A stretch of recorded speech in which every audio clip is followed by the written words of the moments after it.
whatever take it is. Oh no.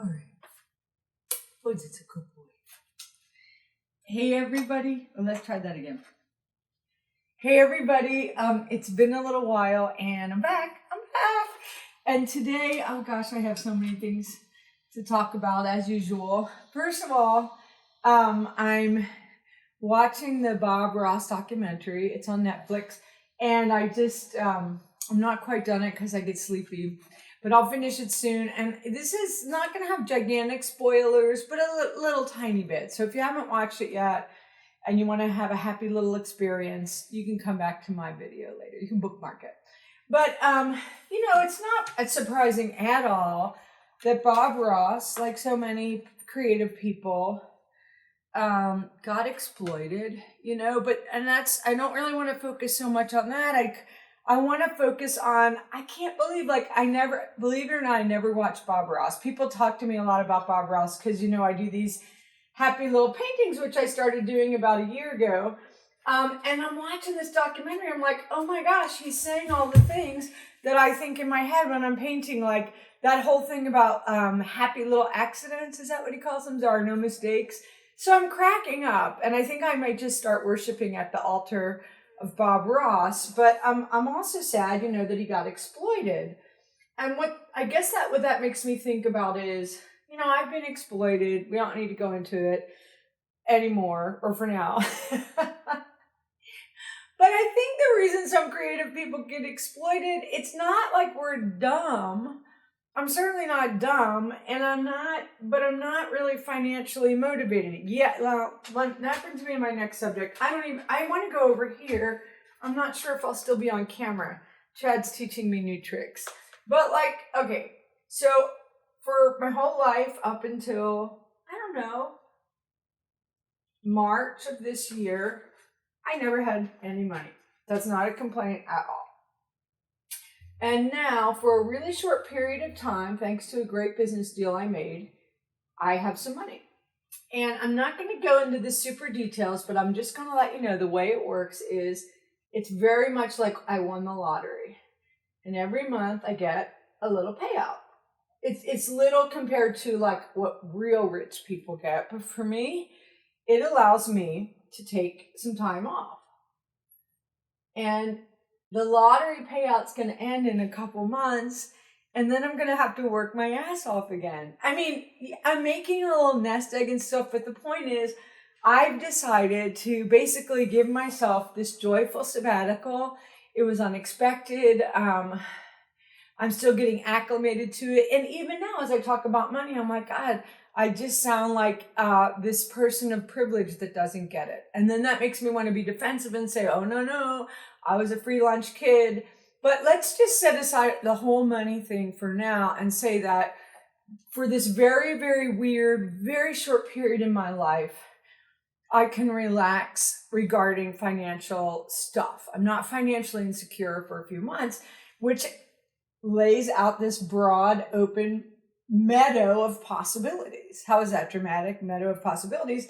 I was like, what do I want to do? What do I really want to do? Sometimes that feels a little daunting in a very bougie way, like, oh my gosh, should I macrame today? Or should I tie-dye? But what I mean is every day I ask myself, what can I do? What do I want to do that feels good? And you know what? Here it's Pollyanna time again. You know what feels good for me is creating community and serving others. That's what I like to do. So recently, I think some of you know, I started baking again. I opened my bakery during the original lockdown.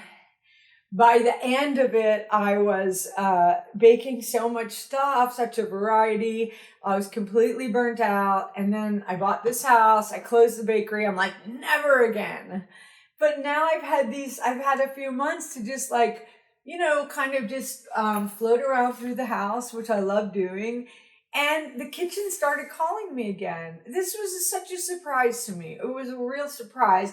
And that gives me insight into what a black and white thinker I am, because I'm just all or nothing. I mean, twice in my life I've gotten married without dating, really. Just like, okay, you'll do. Just let's do this. Or I'm black and white, I'm impulsive, I make up my mind. So now I'm trying to see some gray areas.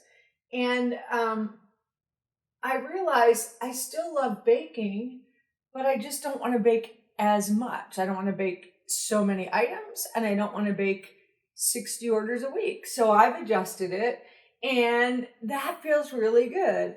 And what it comes down to for me is permission. And that's what I would love to hear from y'all. Like, do you give yourself permission to do things, to do more, to do less? I haven't taught writing workshop since lockdown started, but I've taught workshops for many, many years. And I always feel like see that happy little accident there? Look at that happy little accident. For years, I'd say the thing, I can't teach people to write, but I can give them permission. I really mean, I've actually written permission slips. So my friend Kim was here recently. I was giving her some pointers on how to lead a funeral service. And she's an amazing visual artist, probably for her whole life. And we were talking about how, like, I don't know, I still, even though I don't really, truly don't give a fuck what people think, somewhere in the back of my brainwashed childhood mind is this, I'm not allowed to call myself an artist. First of all, who gives a fuck? But second of all, you know what? I'm an artist. But somehow, I know I keep going back to that 4th grade teacher, but who robbed me of 50 years of visual art opportunities because I believed him when he said I wasn't an artist. And there's something about that in the Bob Ross documentary too. So I think maybe today I'm here to say, you do whatever you want. I'm not the boss of you, but like, I give you permission. What do you want to do? Do you want to play with clay? Do you want to play with paints? What do you want to do? I know another thing I was going to mention is that painting helps me in so many ways, right? It helps me because it feels really good. It's a different part of my brain than writing. I choose to paint really happy things. And when I write, I often write really dark things. I'm not saying I need to pick one or the other. I'm just saying for lockdown, this really seems to suit me. Oh gosh, I had another thought and I forgot it. Let's see if I can think about it. Was it about money? Was it about art? Was it about permission?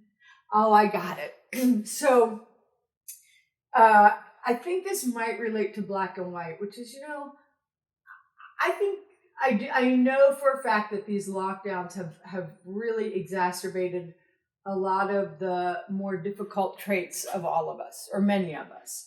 And I know that, like, I pretend to try to be a non-judgmental person, but oh my gosh, I'm so judgmental.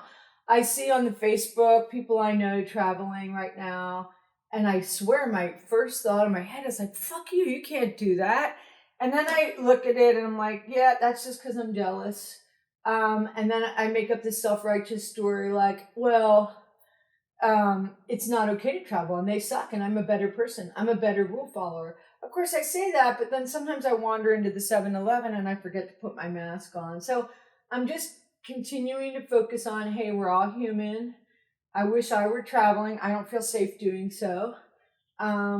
So what I do to compensate for that is I pretend that Smithville, Texas is like some little weird village on the continent, because really, except for on the continent, it's a weird little village.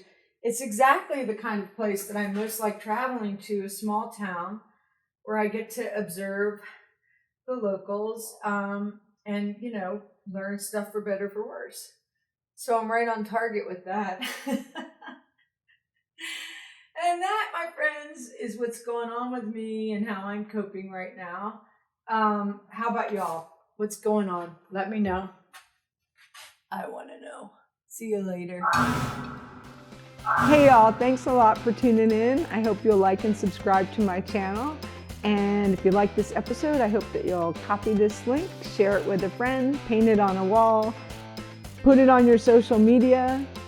That'd be great. Thanks a million. Take it easy.